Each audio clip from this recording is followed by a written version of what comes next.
And Canadians could soon have their air travel plans disrupted as well. Air Canada pilots have voted overwhelmingly in favor of a strike. Pilots could walk off the job as soon as September 17th. Negotiations between the union and the airline have been stalled for more than a year. The union wants Air Canada to address retirement and scheduling concerns, as well as salaries. And with me today is Charlene Hudy, Air Canada Master Executive Council Chair. Charlene, thanks for being here with us. Pilots have voted in favor of a strike, which could happen next month. When could a strike happen, and what are the main issues that are leading to this? Thank you very much for having me on this evening. It's a pretty interesting day in labor for Canada, for Canadians. And today, the Air Canada pilots actually authorized the leadership of their union to exercise our right under the code, strike action should talks come to that. 98% of Air Canada pilots voted, and 98% of the pilots I represent said they're willing to strike. We are focused on negotiations right now with Air Canada. We're still in conciliation under the Canada Labour Code with federal conciliators. So we are focused on negotiations at the table with Air Canada.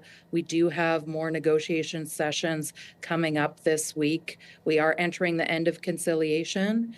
And then if we're not able to get to an agreement with Air Canada, we would enter the 21-day cooling off period. Now that the membership has authorized strike action, the earliest any potential strike action or a lockout could happen would be mid-September. What are the biggest sticking points here? We've been negotiating with Air Canada for a year. We served our notice to bargain with them in June of 2023, and we've been at the negotiating table trying to address our concerns. And we have seen agreements on some issues, and really, we are coming out from a decade-long collective agreement, and so we need to really modernize our collective agreement. Some of the main issues that we have at the table right now, and where we really need Air Canada to show up and bargain in good faith and close this negotiating gap that we have, revolves around our compensation. We're looking for fair compensation.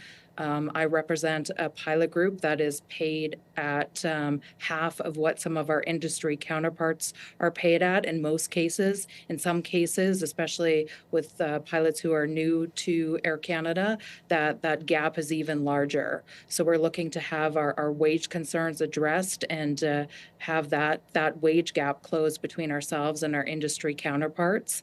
And then there's also retirement concerns. Every Air Canada pilot needs to have respectable retirement benefits. We're asking Air Canada to address those concerns.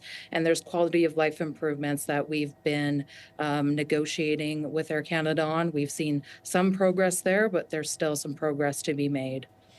If this gets to the point of a strike, what would that look like? Would it essentially ground all Air Canada flights? Right now, like I said, we are focused on conciliation. We're focused on trying to get to an agreement with Air Canada. Should we have to enter that 21-day cooling off period, we would have more information at that time. We would be in a legal job action position as early as mid-September, and we're focused on getting a deal with Air Canada. The legal job action could be up to including a full strike, and Air Canada would also have the ability to lock us out. All right, that is our time. We will have to leave it there. Charlene, thank you very much for speaking with us tonight. We appreciate it.